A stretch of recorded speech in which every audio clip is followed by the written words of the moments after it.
The family of Jacob, now known as Israel, settled in Canaan.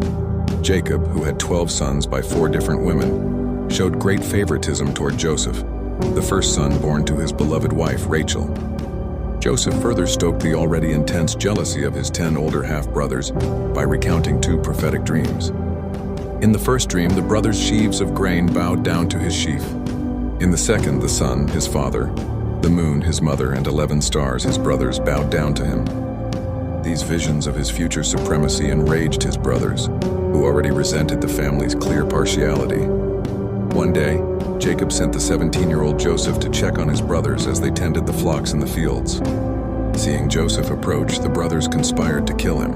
At the urging of Reuben, the eldest, they decided against bloodshed and instead threw Joseph into a dry cistern. Later, the brothers saw a caravan of Midianite merchants on their way to Egypt.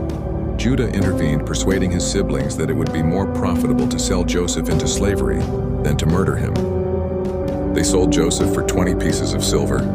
To conceal their crime from their father, the brothers smeared goat's blood on Joseph's colorful coat and presented it to Jacob, who concluded with deep grief that a wild animal had devoured his son.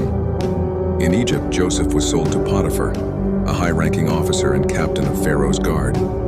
Despite being a slave, Joseph thrived, for the Lord was with him, granting him success in everything he did.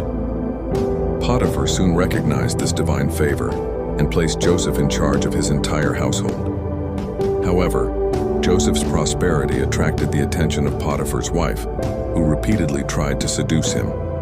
Joseph staunchly refused, declaring that he would not sin against his master or against God.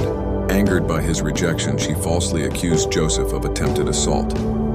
Potiphar, believing his wife, had Joseph thrown into a royal prison. Even in prison, Joseph's divine favor was evident. The prison warden soon placed Joseph in charge of all the other prisoners. While incarcerated, Joseph successfully interpreted the dreams of 2 of Pharaoh's officials, the cupbearer and the baker. The cupbearer was restored to his post and the baker was executed exactly as Joseph had foretold. Joseph asked the cupbearer to remember him, but once free, the cupbearer forgot Joseph for 2 full years. Then Pharaoh himself had 2 deeply disturbing dreams. The first was of 7 healthy cows being devoured by 7 gaunt cows. The second was of 7 full heads of grain being swallowed by 7 thin heads of grain. The forgotten cupbearer finally remembered Joseph and recommended him to Pharaoh. Brought before the ruler of Egypt, Joseph declared that the dreams were one and the same. They foretold 7 years of